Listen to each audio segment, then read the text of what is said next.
এনবিআরে shutdown জাতির জন্য চরম ক্ষতি। জাতীয় রাজস্ব বোর্ড এনবিআরে টানা দ্বিতীয় দিনের মতো চলছে শাটডাউন কর্মসূচি। শনিবারের মতো আজ রবিবার রাজশাহী সহ সারা দেশে শুল্ক এবং কর কার্যালয়গুলোতে চলছে পূর্ণাঙ্গ কর্মবিরতি। তবে আগারগাঁওয়ের রাজস্ব ভবনে আজ সকালে আন্দোলনকারীদের উপস্থিতি গতকালের তুলনায় কিছুটা কম দেখা গেছে। প্রধান ফটকে প্রবেশেও কিছুটা শিথিলতা এসেছে। পরিচয়পত্র দেখিয়ে কর্মকর্তারা ভবনে প্রবেশ করতে পারছেন। এদিকে র্যাব, পুলিশ, কোস্টগার্ড, বিজিপি এবং আনসার সদস্যরা গতকালের মতো আজ অবস্থান নিলেও তাদের সংখ্যা কম। গতকাল কেউ ভেতরে প্রবেশ না করলেও আজ প্রধান ফটকের ভেতরের বটতলায় কর্মকর্তাদের অবস্থান নিতে দেখা গেছে। এক পুলিশ কর্মকর্তা বলেন, সকাল 10টা পর্যন্ত কর্মকর্তাদের প্রবেশের সুযোগ দিতে বলা হয়েছে।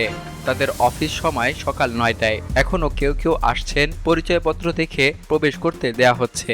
অপরদিকে দেশের বিশিষ্ট অর্থনীতিবিদরা বলছেন, অর্থ বছরের পিক টাইমে এনবিআর শাটডাউন অর্থনীতির জন্য চরম ক্ষতির কারণ হয়ে দাঁড়াচ্ছে।